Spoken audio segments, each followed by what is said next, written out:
the Honourable Member for Nunavut.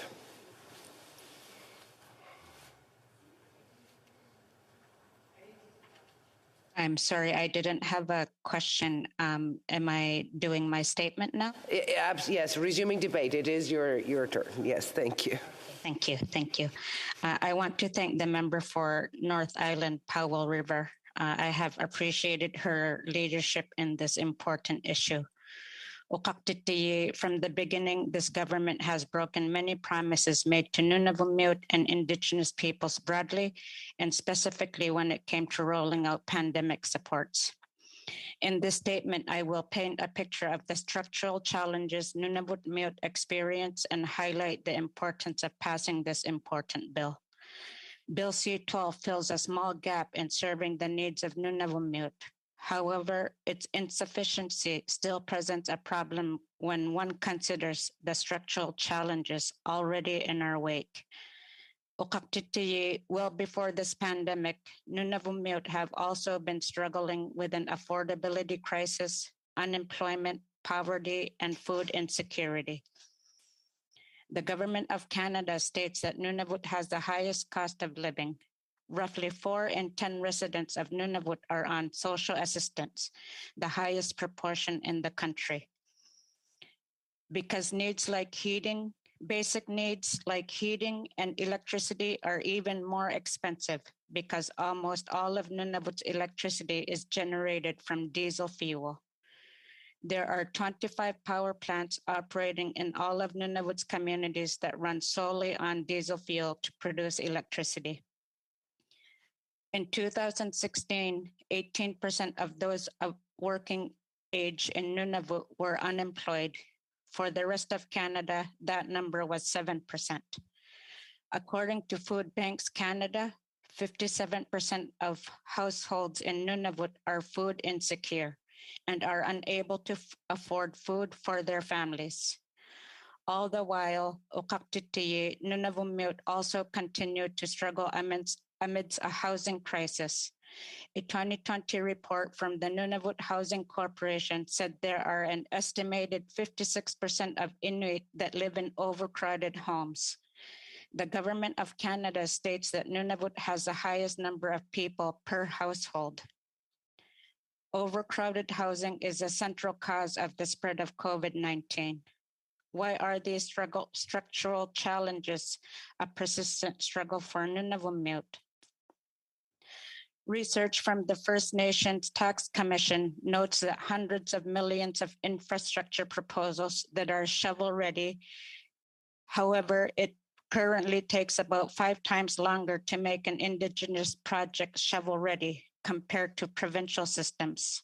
Now, why do I share all of this, It is because there are too many structural challenges in the wake of Nunavummiut, and they have been waiting far too long for redress by the federal government. Clawbacks on pandemic supports are just another structural failure hurting Nunavummiut. It's not just another challenge.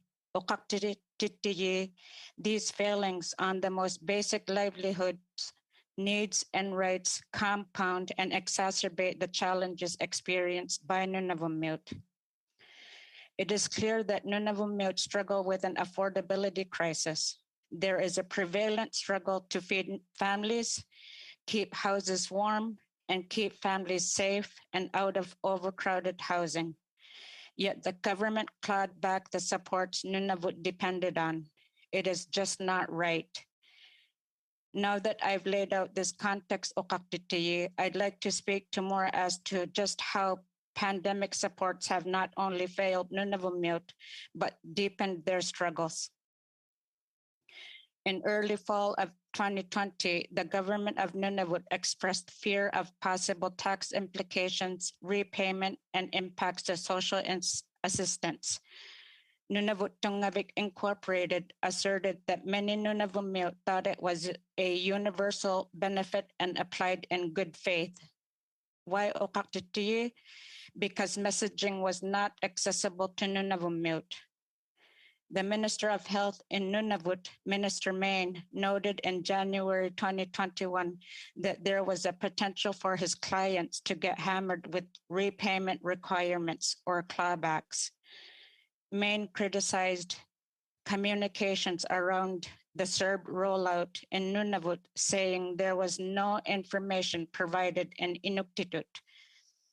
That compounded with the lack of Service Canada offices in many Nunavut communities led to rumors flying about what CERB was and who it was intended for.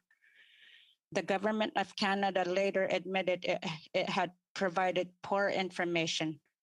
According to Statistics Canada, close to 10,000 recipients in Nunavut, of which a couple thousand were income assistance clients, switched to CERB. This ultimately impacted Nunavut's eligibility for income assistance programs, which they depend on, like the Guaranteed Income Supplement. Similar to New Brunswick, Nova Scotia, Prince Edward Island, Newfoundland, and Labrador, Nunavut treats CERB as unearned income. This was the effect of reducing has had the effect of reducing social assistance benefits dollar for dollar. This occurred despite the overwhelming struggle with an affordability crisis. Inuit living in extreme poverty were not in a position to repay. CERB benefits, CERB benefits largely went to buying food. We saw food banks visits go down because CERB finally allowed Inuit to afford to feed their families. Now the government wanted them to repay a debt because of the Liberals' mistake. In October 2020, delegates to the Nunavut Tungavik Annual General Meeting asked in a resolution that Inuit who collected CERB, despite being ineligible, shouldn't have to repay. Nunavummiut have been waiting for the government to deliver on their most basic rights, not to have these rights further withheld. Nunavummiut cannot wait any longer. Seniors across Canada cannot wait any longer.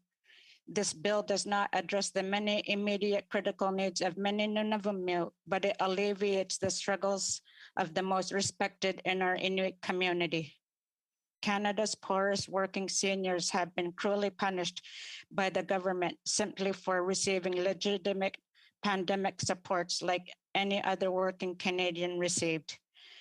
New Democrats support this bill because it answers our demand to exclude pandemic income supports from future calculations of the Guaranteed Income Supplement. This bill will allow some pressures to be relieved from the seniors whom we look so highly to. I hope we can work together on this and do right by our elders and in respect of our elders.